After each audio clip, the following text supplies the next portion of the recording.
And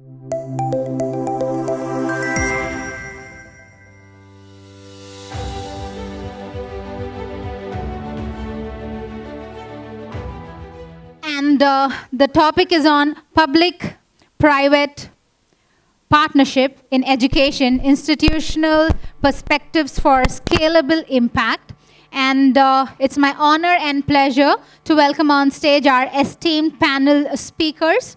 First and foremost, I'd like to welcome on stage our session moderator, Dr. Y. Ramalinga Reddy, Pro Vice Chancellor, REVA University. Let's welcome him with a huge round of applause. And joining him on stage, CA Dr. Vishnu, Bharath, Alampalli, President, APS Group of Institutions. Please put your hands together to welcome him on stage. A very warm welcome, sir.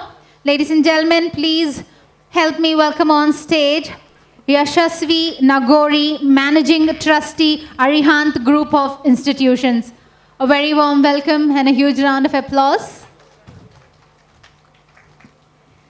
Let's also welcome on stage Dr. Uttama Singh, CEO, MKM Group of Colleges for Girls. Let's welcome Dr. Uttama Singh. Last but definitely not the least, please put your hands together to welcome on stage Dr. S.N. Sridhara, Retired Colonel, Vice Chancellor, Adichunchanagiri University. A very warm welcome to you, sir. Requesting all our esteemed panelists to kindly take your seats. And over to Dr. Y. Ramalinga Reddy. Sir, please take over. This topic is very complex. So, honestly, if you want. So before you take over, one last announcement. Roundtable discussion has already started. It's at Lalit Hall. I welcome all my panel members. Very eminent people are there along with me. But this particular topic, when you compare to all the topics since from the beginning, this is the main one actually what I can say that.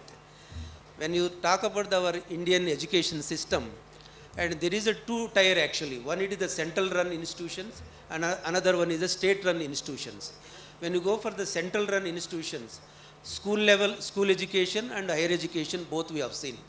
When you go for the state-run again, there is a school education and also we can see that higher education. When you see that overall scenario of our Indian school education system, 69% of the institutions which is run by the government itself only. Rest of the institutions is running by the other private sector. But overall if you see the students enrollment ratio, less in the government, more in the remaining private sector it is there. So that means actually the institutions wise domination is government in the school education. But if you see that scenario in the higher education, 67.5% of the institutions is run by the private sector only. So rest of the institutions is run by the government. But overall if you see that our scenario and central government running institutions are really doing well. But the problem is with only entire country, all the states if you see. So state government running whichever the institutions are only, real the problems are there. Enrollment ratio is a problem. There are some schools zero admissions, zero even results. These are all what we have seen. In this connection, and only government cannot support, only private also cannot support. Why not we can think? So private, of course, so public partnership, this is the idea is really wonderful. Particularly I am basically civil engineer and vast experience in the civil engineering more than 36 years. I am the Pro Vice Chancellor, one of the, of course, leading university in the Bengaluru, I can say that. So REVA University, I am really proud. And at the same time, I used to tell one more thing is my Chancellor always. And particularly if you enter into the REVA University at Yelahanka, it is a temple of learning.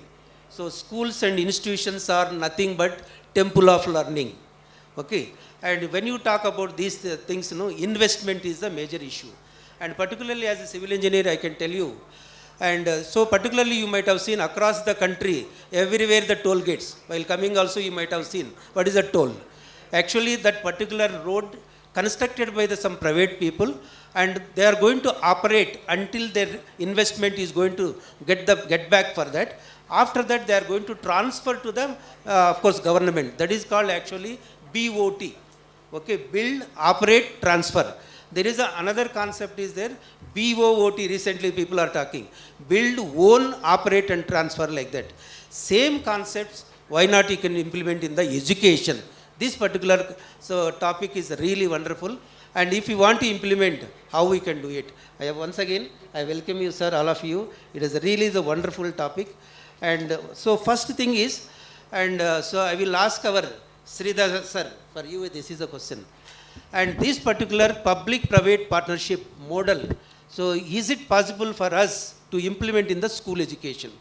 And later you had to also tell, because you are the Vice Chancellor in the one of the higher education university, Adichunchanagiri, you had to tell it, if not possible in the school education, in higher education, is it possible to implement? Thank you very much for giving me an opportunity on this. Quickly, I'll get on to the topic. First of all, many government schools have been taken over by private institutions as a part of, the endowment. For example, Adichunchanagiri Shikshana Kshetra and Shikshana Samstha, it has adopted more than 100 government schools, and where actually the government cannot reach with better infrastructure and better teaching infrastructure also, our institution has joined hands, and then it is giving a value-added education to the people. And most of the time, the school children who are coming to the government schools are of lower cadre in terms of their financial states. So there actually it's a very good model that we are working with. But once we say that it is a sort of endowment, can we do that in the higher education is a question.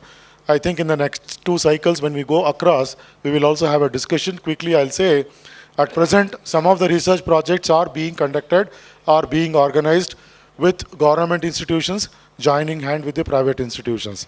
Today, if you apply for any good research project, usually the agencies like DST, they say that you please join hands with either industry or another renowned research institution or renowned, eminent institution. So most of these renowned research or eminent institution mean basically they are government owned because they invest more on that.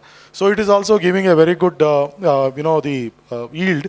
The 2 points which, the 2 parts of the coin is something like this. If you say private, it doesn't always mean that the private is looking for money and it is not money hungry. In fact, private has got an advantage that the decisions are faster and also the execution is much faster. On the other hand, the government will have some sort of inertia, means the government institutions will have some inertia. Also, there will be a lot of states across which they have to go through. So by the time they take a decision, probably the time would have elapsed a lot. So a combination of these two would definitely work well. So that is from me, sir. Thank you very much for giving me an opportunity. Thank you, sir. So first of all, in school education, so the constraints, we can see that infrastructure only they can do it. So if you see that only the Kendriya Vidyalayas across the country, KVs are really doing well. And recently I have seen in the central government website, they want to bring it 6,000 model schools, new concept they are bringing, 6,000. In the phase 1, they are planning to bring it 2,500 model schools in the phase 1. These 2,500, they are planning to go for PPP model only. They want to tie up with some of the investors and they want to run this particular 2,500. It is a preliminary stage. Definitely the government is coming with a different concept. So thank you, sir, once again, your ideas to this thing. Now,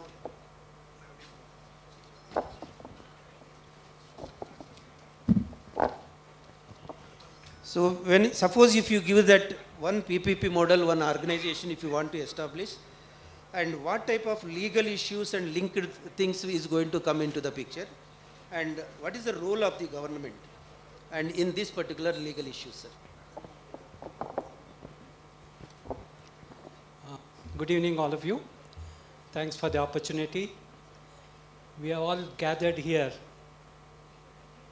to talk about private-public partnership in education.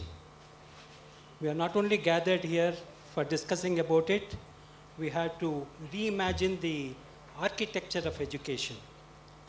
public-private partnership is no more filling up the gaps between these two, but it is to be build the bridges between policy and practice, to build the bridges between the innovation and inclusion, fill up the gaps between the challenges of today and tomorrow's possibilities. Friends, I am the president of APS institution, Acharya Pathshala, which caters from kindergarten to post-graduation. We are already enjoying the private-public partnership. Let me narrate to you before I go to the legal system and CSR. See, we have, in our engineering college, we have established 3D printing lab, robotic lab, and VLSI lab. So we were wondering whom to invite. So we were chosen Mr. Binay Kumar Das, the chairman of DR. He was such a spiritual person. So we were really thrilled to have him there. And while inaugurating, he used to pray for God and then start inaugurating the 3 labs. When robotic lab especially, he was inaugurating, we had built a robot which is in a position to come back to the action after even falling. So immediately it flashed him, it appears, that why not to build robots for a war field to save the precious human life. Being the commerce graduate myself, I am a chartered accountant, I had the courage to tell him, sir, give the opportunity, we will take out this research product. He was glad enough. If you are so, take the challenge, we will gladly give it to you. In the 3 days, he goes to Dehradun and send 5 scientists from there and immediately ask them to see whether we are capable, our capacity, our potential and all those things. Once we get certificates, we were asked to give the project report, which was given, and they have, within a week or so, it was sanctioned. That was a nightmare for me. With my courage, I have told that let us have the research project, and my people took it as a challenge. They have put their whole and soul, and they said, we will achieve it, we will do it. I had my own apprehensions, but all of them have put their mind, and they were in a challenging mode, and they started working on it. Every month, meticulously they come and inspect what is happening around. We got the first installment, and we were asked to go ahead, and our people started building the robots. You have seen robots even serving in the restaurants, but these are the robots which had to be prepared for a war field. And we have gone to the extent of telling bulletproof robots, and such is the challenge which are. And we took it a challenge. It is now 6 months. We have crossed the 50% of it. We have appreciation from DRDO team. Every month they come and they inspect it, and we are through. And by coming to 2026, probably we will be successful, and DRDO is prepared to share the royalties and the output, whatever we get, they are prepared to share. So such are the opportunities which we gathered, and we are at it. Yes, these are the times we have to take up the challenges. See, God has bestowed on all of us such a powerful brain. Look at Google, it says that nobody has utilized more than 10 to 12% of the human brain capacity. If you do not take challenges, if you do not, activate or restore, it will become dormant. So such are the opportunities once given. See, the government gives the opportunity, and the private sectors, if it takes it as a challenge. So there's nothing like that. The bureaucratic delays will be vanished, and the budgeting is easy, and the people, take it as a challenge. That is important. Yes, I wholeheartedly welcome public-private partnerships. When such research projects are given, it can open to all through. And coming to CSR, these are the days of corporate social responsibility. It is a mandatory that every company, of course after certain this one, have to put it to CSR, and such opportunities have to be utilized. If the government gives a green signal for all the private institutions, like many of us, and we will take it as a challenge. So it is a time we can do it, and we will be most successful, because CSR funds are there. The government will not be able to give us the finance because of so many constraints. But in this case, the companies comes forward and gives us the facility, and we as the engineering team, so we will take it up the challenges. So of course, once we close these challenges, we can go for upper skills. As regards to legal systems, yes. So there are audits, there are things. First, whatever the schemes the government gives it, first it has to be certified by a chartered accountant. If need be, it will be definitely, the government audit will be there. And these are the things which one has to undergo. If he has to be successful in private-public partnerships, there will be legal issues, no doubt about it, because everything cannot be defined in the memorandum and this one. And over the time, it will definitely be successful. We should not be scared or afraid of the legal aspects. After all, we are here to take up the challenges. Government is going to be the beneficiary, the whole public, the government will be beneficiary, and we should be brave enough to take up the challenges. So that is my perceptions. Thank you so much, sir. You highlighted the complete this thing, and also you are already the PPP model implemented in your group of institutions. Really wonderful this thing, sir. And also you have touched about the CSR fund tapping and using for the development of the government schools. It is really wonderful this thing. Now I will move on to, and there is actually the role of government. So it is a swift change is come in this particular PPP model from provider to the, so what we can say, the regulator. What is your opinion? Good evening, everyone. I'm Yashaswi Nagori from Arihant Group of Institutions. I'm the managing trustee over there. We mainly run commerce and management courses from Bangalore itself. Thank you, sir, for this opportunity. So all of us know that PPP is a very important thing in today's world. Criteria in all circumstances. So even with Viksit Bharat, for our government to reach that also, PPP is very important. Because the government can't do it alone, nor private institutions can do it alone. Together, joining hands, we all can reach that goal that our Prime Minister has kept for the entire country for 2047 of Viksit Bharat. So that's for us to be in the developed country in the world. So joining hands with the public partnerships, we all together can reach that. If we all see it, during COVID, there was a spike of students enrolling in government institutions.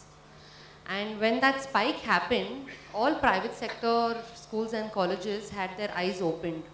And at that time, I think there was a spike of PPP that happened, and private sectors started involving themselves with these lot of government-based schools, colleges in different criteria, like say you can say in infrastructural support, in training support, in skill development, in multiple things. Now private schools have good campuses, good faculties. They have their faculties coming from different parts of the country. It's not only from their city or their state. So when there is an exchange program that happens, so we in our college also do that. So we have multiple government schools and colleges around our college. So sometimes we have a student exchange over there. So we have students from that particular school that comes into our college, and we have certain skill development program that happens.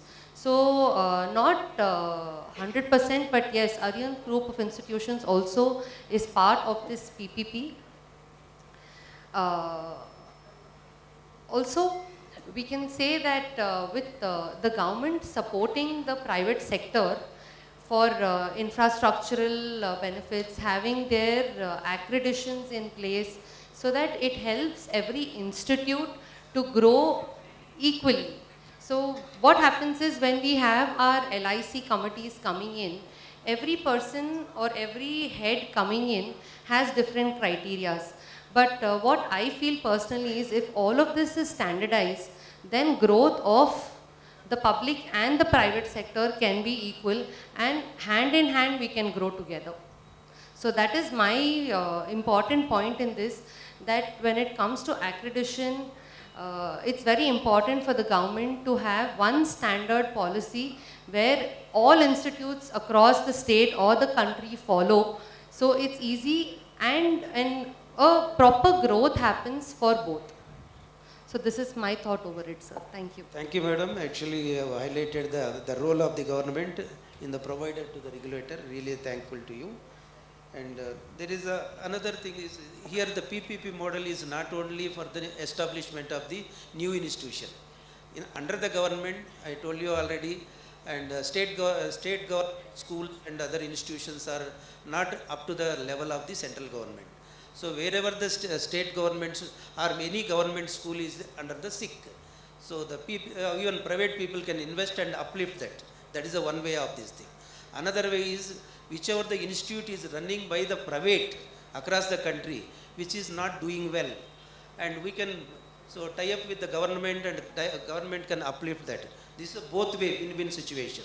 But there is again the problem. So I don't want to name one of the institution, one of the oldest engineering college in Bengaluru. So initially it is a private sector, later moved to the PPP model, very semi PPP model with government, and a couple of years back again withdrawn that status. Then what about the the public opinion about that? Whether parents and students will accept that, whether they will accept this PPP model. So this is the big question. So that's why I will ask you, Madam, Uttama, Madam, you. So how to bring the sustainability in funding and awareness in the parents? A very good evening to all the existing leaders and learning leaders who are present here on this beautiful evening and make this evening a beautiful one. I really appreciate the initiative of Chandan sir and his whole team to organize this event. So my name is Dr. Uttama Singh. I'm not Uttam, sorry. I'm Dr. Uttama Singh, CEO of AMCAM Group of Colleges for Girls. Basically, we are working for girls' education and their empowerment. And our organization motive is to educate each and every single girl child. And other motto is to, to make girls financially independent. Now coming to the question, basically this question has two parts. First one is sustainability in funding and second one is awareness. As we all know, public-private partnership, which is basically, doing great in Indian education system. And as we all know, education system is totally based on the technology-based learning. And AI is also playing, critical role for this symbiotic relationship. As we talk about the sustainability, the way to achieve sustainability is to address equity and the profitable challenges. The sustainability we can, brought in by involving public interactions, which we can say we have to obviously taking the consideration of the local bodies or the community so that we can get the grassroots level local ideas and the aspirations. And second one, we can say fixing of accountability.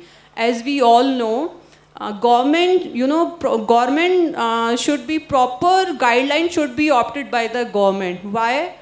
Basically, which mitigates the risk of private partners cutting corners. And we can say sustainability in funding. How we can create sustainability in funding? Government should provide opportunity for the private players to introduce, we can say, user fees-based models that can enhance the profitability of the private sector.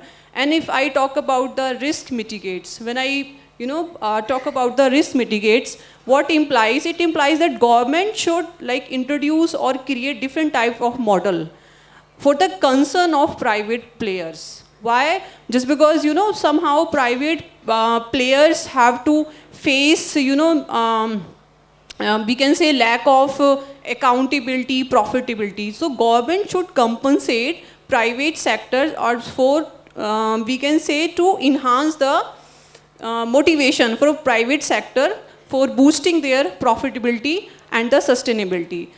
Now I can say,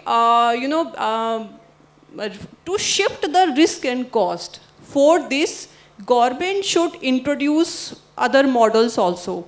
What like government should, provide minimum guarantee for the private sectors, so that private sector can get like can get the profitability and sustainability.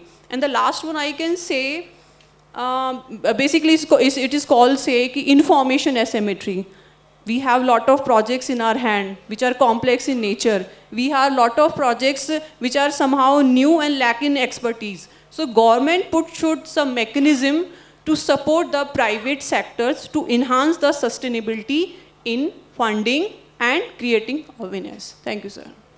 So thank you, madam. This is a very complex actually to bring the awareness in the parents and students. The reason is once, so the PPP model is entered, once the private management want to withdraw, then definitely there will be some issues. Parents and students may get the negative impression on that. So that is the reason why this is awareness to bring among the parents and students and bring that confidence. And at the same time, parents and students should not feel that government is doing the business through this PPP model. So actually it is a service actually. And another this thing is, sir, when you observe this PPP model, already I told you, and school education, higher education, when you talk about the higher education, there is again three different things. General non-engineering, engineering and medical education.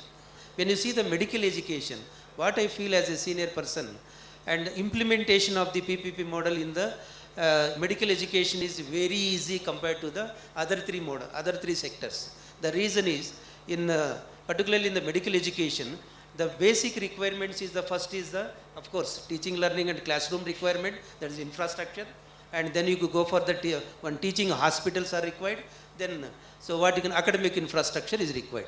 When you talk about these three parameters, and here it is the teaching hospitals, and is a major issue for the government.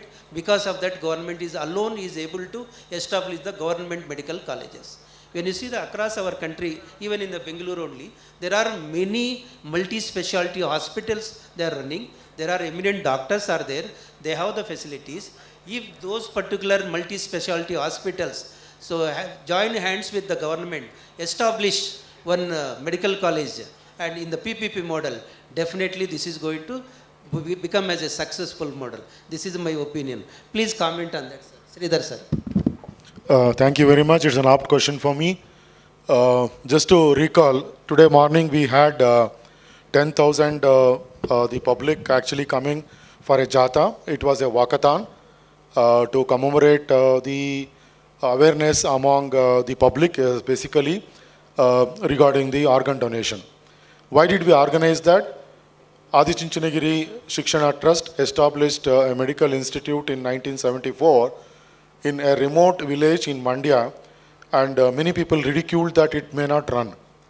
That was actually the vision of our Parama Pujya Sri Dr. Balagangadharanatha Mahaswamiji, and after that the present seer Dr. Nirmalananda Mahaswamiji, who is a scientist himself, who got gold medal in IIT and also got his PhD and several the other honorary doctorates also, is leading it.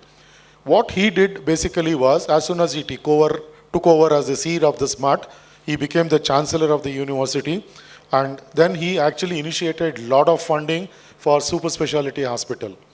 Today, actually, what costs in Bangalore region for kidney transplant may be around 7 to 8 lakh.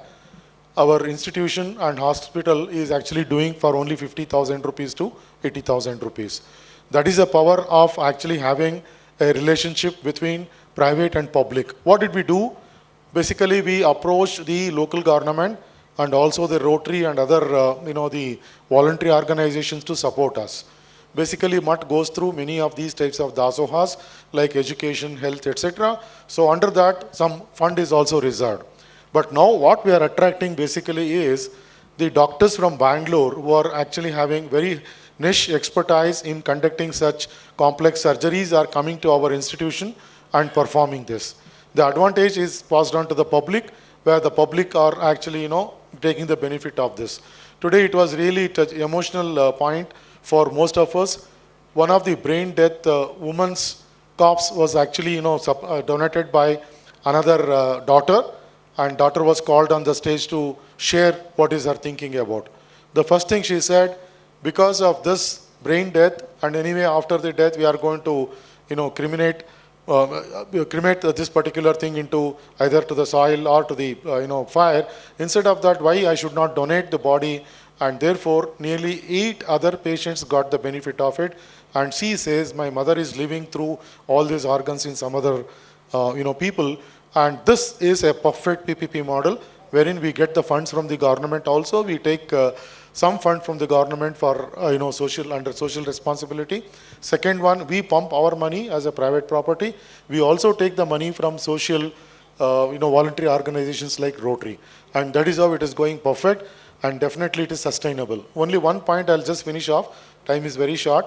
If you look at the overall contribution of the private institutions in any of the higher education, if you try to look at the NIRF ranking, which is actually national ranking, the first 4 or 5 rankings IITs will occupy, and the remaining actually comes to many of the private institutions. Why the other government institutions of very high rank could not achieve to that?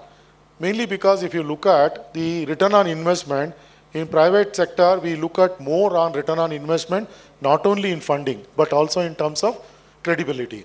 And because of that, there is a lot of responsibility. We squeeze sometime, but the squeezing actually helps a lot. So definitely we can go for it. And Dr. Uttama Singh, I think she expressed very well. And also, madam, you also said very rightly, there should be a win-win situation for both government as well as to the private. Then only this becomes a sustainable model. Maybe I think we'll take it further, and many of the officers here who are present from the government can take it forward, or we actually can approach and then go ahead. And from Adichunchanagiri, but actually I can volunteer myself if some sort of leadership is required, because we already established many such PPP model, not only in medical but also in the engineering. Thank you very much for asking me the apt question. Thank you, sir. Sir, thank you, sir. Really highlighted this. So particularly in the medical education. And one more information I want to share it. Recently I have seen, particularly our neighboring state, Andhra Pradesh. The government of Andhra Pradesh has released actually applications from the medical, top medical institutions, of course. They want to PPP model in the government. So they want to start immediately 17 medical colleges under the PPP model. So already previous government, they constructed the buildings for the classrooms and other facilities. So they requested the applications from some of the multi-specialty hospitals. They can tie up with same PPP model and they can establish the medical colleges next coming academic year. There is already plan is going on in our neighboring state. It is really wonderful this thing. But at the end, when you talk about this PPP, and already our eminent speakers, they have given their views. But overall, all those things, when you see that between the two parties, when you make it a joint venture, there should be a very strong agreement or some good rider should be there. So then operation rules, regulations should be there. Sir, because already our, Vishnu sir and he has already joined with the PPP model. I want your opinion lastly about on that agreements and riders. So in this PPP model, sir. Friends, India has miserably failed in agriculture. India failed in industrialization. The population was the curse. I mean, I'm talking about my time. And we were worried about how to feed the people. When such is the situation, the only thing came out was the education. Because of the education, our India flourished. Our India with IT and BT they come up and you know what is India today. Public, the government has to take a call and see that how we progress. We are now going to be third largest economy and we are now chasing for the first, second. So only possibility is promoting the education and take the confidence of the private sector. We are the people who are running the educational institutions and the future of our country is with us. The students of today will be the citizens, and if they are potential citizens, what could our country be? I'm the great admirer of Modi ji. I have written 50th book is Most Adorable Modi ji. I have kept my book at the outside. Please collect each one of you. When such opportunities are given, NEP has been brought. NEP gives the strength and also encourages public participation. Yeah, this book you please collect it while going in the reception. I have put it in a very, very capsule manner, only bullet points. I have done research on Modi ji's life, and what you may not know about Modi ji, I have also briefed it. So what I was talking to you, NEP has come. It has encouraging the public-private partnerships. It gives you the strength. And government, if they take into confidence our private institutions, the day will not too far off to see that a glorious India, what it used to be Bharath, it will come back. Our people are very, very intelligent, very shrewd, and the whole globe is looking for Indians because they know our capacity, they know we are target oriented, we are goal achievers, we are God-fearing, we are disciplined, we are time conscious, all that possible things are there in the Indians. So once if you try to develop all these factors, so we are the people and our country will be the beneficiary. The first and foremost is government has to take confidence on the private institutions, not all. I mean the people who have achieved. My institution is the 90th year, an excellent educational institution from kindergarten to post-graduation, and when we don't be given confidence or we don't given the protection. Of course now they have started, not that they, but in every field. So we are not able to charge as required. So that support is required. Now of course CSR has come and the government also has to spend a lot on education. They know that it is because of education India has prospered and Indian growth will always depend upon the education. The government is to be awakened. And of course now the Honorable Prime Minister is there. He knows, he may be uneducated. Of course you know how he has made it. But all educated people, how they can glorify in their life. Such are the opportunities that are available. And the agreements and other things are only come for the record purpose. The first and foremost is you should have the aim, goal, and see that in between the framework of the agreements and this, you should achieve the success. So it is not impossible. Impossible is only word you find in dictionary of fools. So we have to inculcate and make students to come up in the life, and hidden talents in them has to brought out. As educators, we should give all sorts of progress. We should make them all-round progress. During my time, only academics was the thing which used to tell. And hard work, my father was telling me, only hard work you come up life. But these days is not hard work. It is smartness, intelligence, shrewdness. That is the things, there is a sea change in what it used to be. And taking stock of that, if the government support is there, the agreements, legal things comes in the last. Nobody will be interested to go legally or go through the agreements. They wanted to achieve the success, they want to reach the goal. So that when opportunities are there, these are secondary things which has to, inevitable, which is come, we have to face when you have to cross the bridge, you can think over. But the first and foremost, let us see that, take up the challenge. I mean, we all can build up the nation. Our teachers are the people can really build the nation.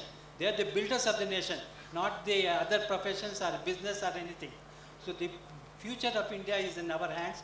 We should take care of them and we should make them the potential citizens of this country. Thank you. So thank you so much, sir, and highlighting the complete, the only thing is we had to believe in each other, then we had to take forward this great country. And one more thing is, you said he is uneducated. We are all so many people, educated, uneducated people, we are there actually. And one more small, just in one other minute I may take. And when you see that our higher education, the gross enrollment ratio as on today is around 28.5%. When you see the world ranking in the gross enrollment ratio, our India population wise number 1, but gross enrollment ratio wise, when you see that, we are in 109, 109th rank. Above us, 108 is there. 108 is the very auspicious number. And with this PPP model, we definitely, the India has to become number 1. That is our aspiration, sir. And thank you, madam. Actually, Yashaswi and Uttama Singh, sorry, and Vishnu sir, and also Sridhara, and giving the opportunity by Chandan and Sarika and the team. Really, we are thankful. It is really the wonderful, and we hope that this particular PPP model, particularly earlier already, it is there in the India, particularly in the infrastructure development, particularly in civil engineering structures. This is also already started in the education.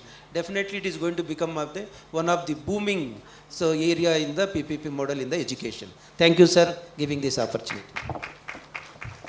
Ladies and gentlemen, Dr. Y. Ramalinga Reddy, Pro Vice Chancellor, REVA University, our session moderator. Let's give him a huge round of applause for very efficiently moderating this session. Thank you very much, sir. And also, definitely our esteemed panelists here, each of you added so beautifully to the topic, and I'm sure the audience loved it. Let's give them all a huge round of applause. And to do the honors of felicitating our esteemed panelists, I'd like to call upon stage Mr. Uday Shankar, Senior Customer Training Advisor, SAS Institute India Private Limited. Let's welcome him with a round of applause. First and foremost, requesting our session token of appreciation. Ladies and gentlemen, one more time, Dr. Y. Ramalinga Reddy, Pro Vice Chancellor, REVA University. Huge round of applause for him.